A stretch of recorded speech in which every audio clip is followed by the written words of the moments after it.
একদিকে জল কমছে, অন্যদিকে বাড়ছে। শিলাবতী নদীর জল বাড়ায় আশঙ্কিত ঘাটালের মানুষ।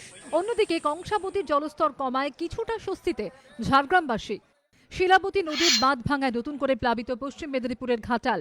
বুধবার ঘাটালের বিক্রমপুরের কাছে ভেঙে গিয়েছে চেতুয়া খালের বাঁধ। প্লাবিত হয়েছে ঘাটাল পুরসভার 12টি ওয়ার্ড ও ঘাটাল মহকুমার 81টি মৌজা। চলছে নৌকা।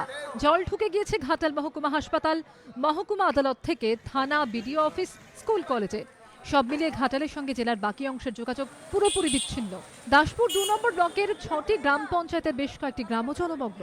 উদ্ধার কাজে নেমেছে জাতীয় বিপর্যয় মোকাবিলা বাহিনী। অন্যদিকে কিছুটা স্বস্তির ছবি ঝাড়গ্রাম জেলার বৈতাতে। কিছুটা কমেছে কংসাবতী নদীর জলস্তর। এই মুহূর্তে আমি আছি কাঁসাই নদীর ওপর ছোট্ট একটি ডিঙির ওপর। নদীর জলস্তর ইতিমধ্যেই কমতে শুরু করেছে।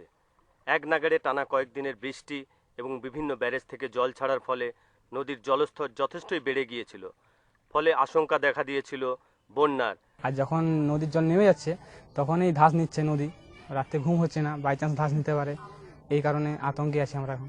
আজকে একটু কমেছে, আবার তো শুনছি নাকি গেট ছাড়ছে, মানে নৌকাতে কোনো গাড়ি তো মানে নিয়ে যাচ্ছে না আর কি। বাঁধ ভাঙার আশঙ্কায় রাতের ঘুম উড়ে গিয়েছিল এলাকার মানুষের। জলস্তর কমায় স্বস্তিতে সবাই। অমিতাভ রথ ও সোমনাথ দাসের রিপোর্ট, এবিপি আনন্দ।